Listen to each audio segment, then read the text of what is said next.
मित्रों, वैसे तो हमने आज की press conference FDI in retail के विषय पर रखी थी। उस पर एक संयुक्त वक्तव्य हम दोनों नेताओं की तरफ से जारी किया जा रहा है, जो लिखित में भी आपको दे दिया जाएगा। उस विषय को अरुण जी लेंगे, लेकिन उससे पहले इसी बीच में दो घटनाएं घट गईं।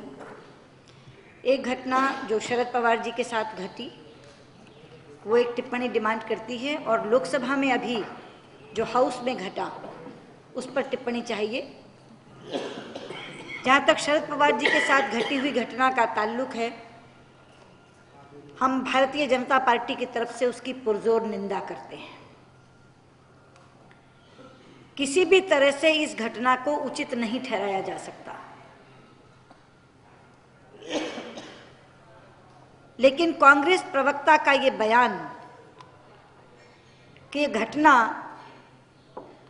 यशवंत सिन्हा के बयान के कारण घटी है, दूर की कौड़ी हाँकने वाला बयान है।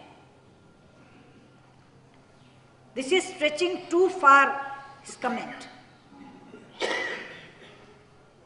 भारतीय जनता पार्टी ना कभी हिंसा की समर्थक रही है और ना होगी।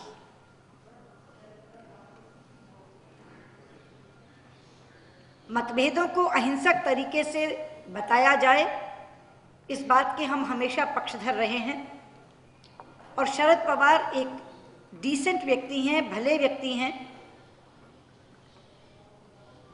उम्र के कारण भी अदब के अधिकारी हैं।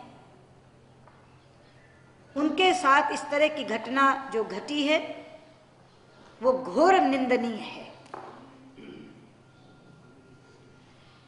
जहां तक हाउस का सवाल है मित्रों, आज सत्र का तीसरा दिन था। पिछले 2 दिन से हम पर यह आरोप लग रहा था कि विपक्ष सदन चलने नहीं दे रहा, लेकिन आज बाद दोपहर जो कुछ लोकसभा में घटा उससे सत्य उजागर हो गया।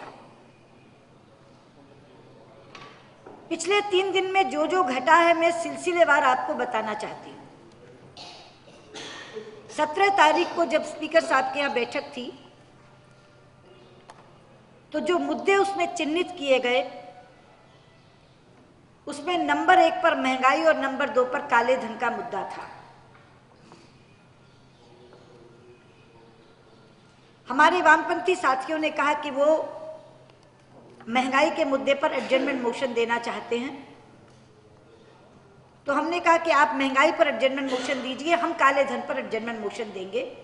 और दोनों के बीच में ये सहमति बनी कि हम महंगाई के एडजर्नमेंट मोशन का समर्थन करेंगे और वो काले धन पर हमारे एडजर्नमेंट मोशन का समर्थन करेंगे। वामपंथी दलों की तरफ से पहले दिन एडजर्नमेंट मोशन दिया गया। सरकार का वो तर्क कि ये कंटिन्यूअस मामला है, इसलिए इस पर एडजर्नमेंट मोशन नहीं हो सकता, उसके लिए उसकी भाषा बदली गई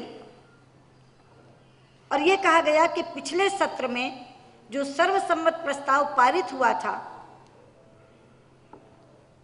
जिसमें कहा गया था कि सरकार प्रभावी कदम ले महंगाई को रोकने के लिए, उस प्रस्ताव पर आप अमल करने में असफल रहे हैं, ये विषय बनाया गया ताकि वो एडजर्नमेंट मोशन की परिधि में आ जाए। लेकिन सरकार ने उस एडजर्नमेंट मोशन को स्वीकार नहीं किया। अगले दिन उन्होंने 193 पर जो प्रणव जी का स्टेटमेंट आया, सुओ मोटो स्टेटमेंट वित्त मंत्री ने दे दिया पहले ही दिन। तो यह हुआ कि उस पर चर्चा लगा दी जाए। उस पर चर्चा लगी, हम चर्चा के लिए तैयार थे, लेकिन हमारे वामपंथी साथियों ने कहा कि वो आज भी एडजर्नमेंट मोशन प्रेस करना चाहेंगे। हम नहीं चाहते थे कि विपक्षी एकता किसी तरह टूटे, तो हमने कहा ठीक है, हमारा मोशन 193 का ही है, लेकिन एडजर्नमेंट मोशन में आपका समर्थन करने का हमने वादा किया है। आप अगर आज भी प्रेस करना चाहते हैं तो आप प्रेस करिए। उन्होंने फिर उस दिन एडजर्नमेंट मोशन को प्रेस किया। शाम को उन्होंने हमसे ये कहा कि अगले दिन अब आप अपना एडजर्नमेंट मोशन ब्लैक मनी का ले आइए। और हम महंगाई की चर्चा बाद में करेंगे, कल नहीं करेंगे।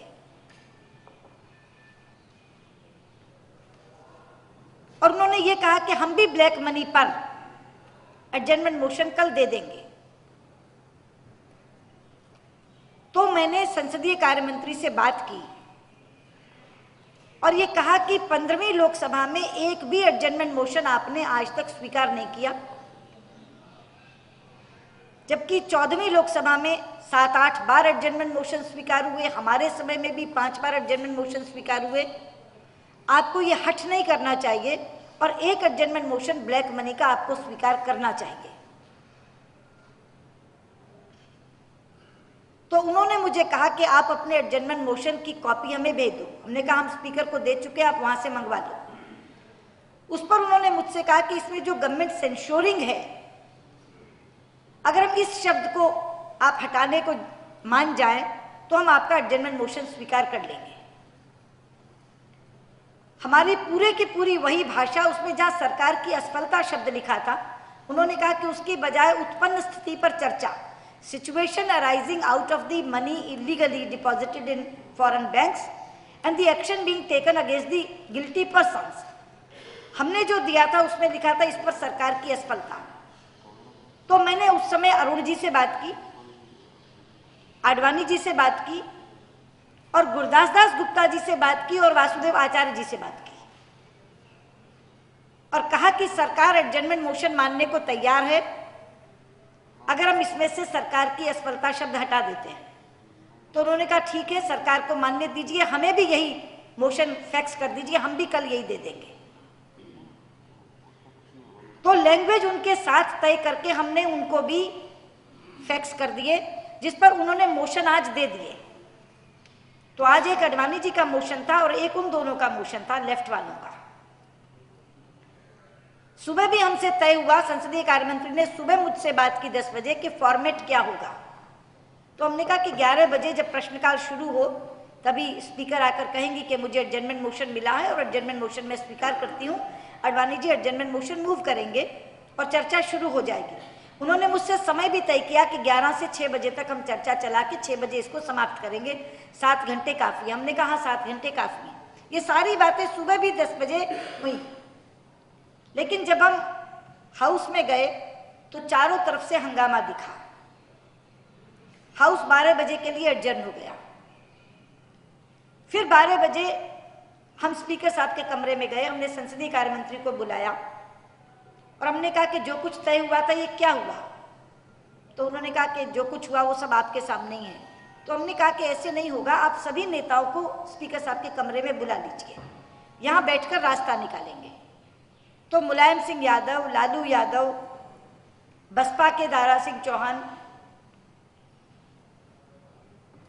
और लेफ्ट के दोनों लोग वासुदेव आचार्य, गुरदास दास गुप्ता और प्रणब मुखर्जी और संसदीय कार्य मंत्री पवन बंसल और मैं, हम सब स्पीकर के साथ बैठे।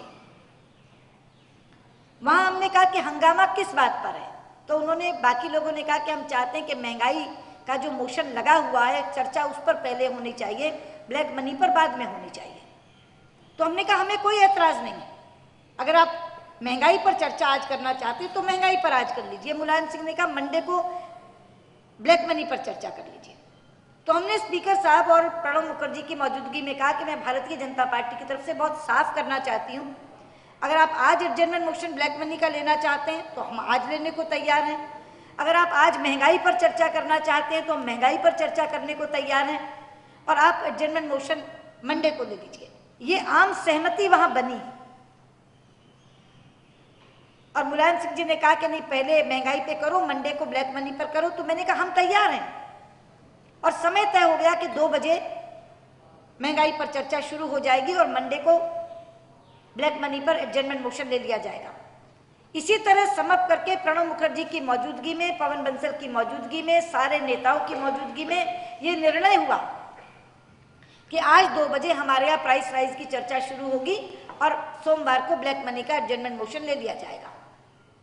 उस समय भी मैंने कहा कि पवन जी, अब हम सब यहाँ से आपको सहमति देकर जा रहे हैं, 2 बजे हाउस चलाने की जिम्मेदारी अब आपकी है।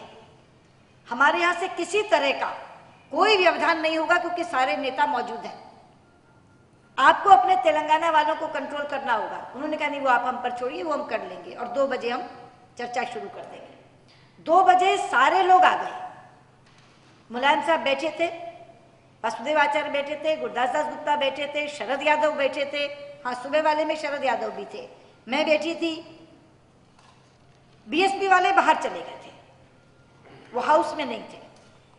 लेकिन अचानक से आपने देखा कि जैसे वो टीआरएस वाले 2 लोग अंदर आए, जिनको कि मनाते भेजते या वो खड़े भी रहते, तुरंत 8 लोग कांग्रेस के तेलंगाना के नारे लगाते हुए अंदर आ गए। एक भी कैबिनेट मंत्री उस समय मौजूद नहीं था।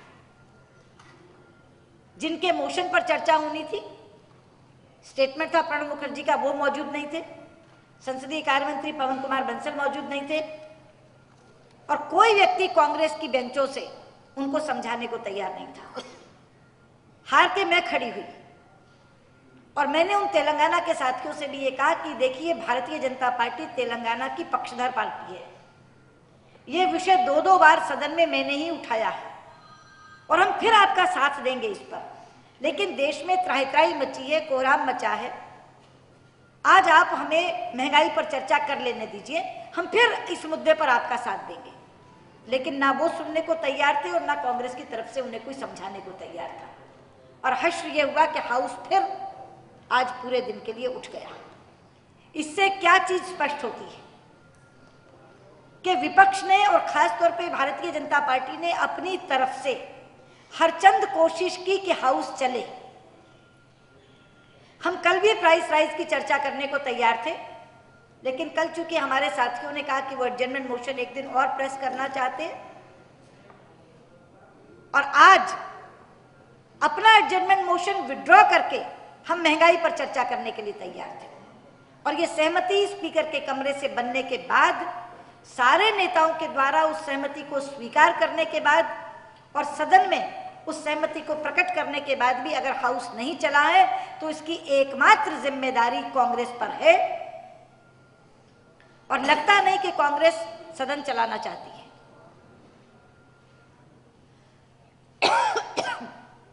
वरना अपने लोगों को कंट्रोल करने का काम उनका था। ना वो फ्लोर मैनेज कर पा रहे हैं, ना सदन को अपने ही लोगों को कंट्रोल कर पा रहे हैं। और आज जो महंगाई की चर्चा टली, वो केवल और केवल कांग्रेस के कारण टली है, ये मुझे आपसे कहना है।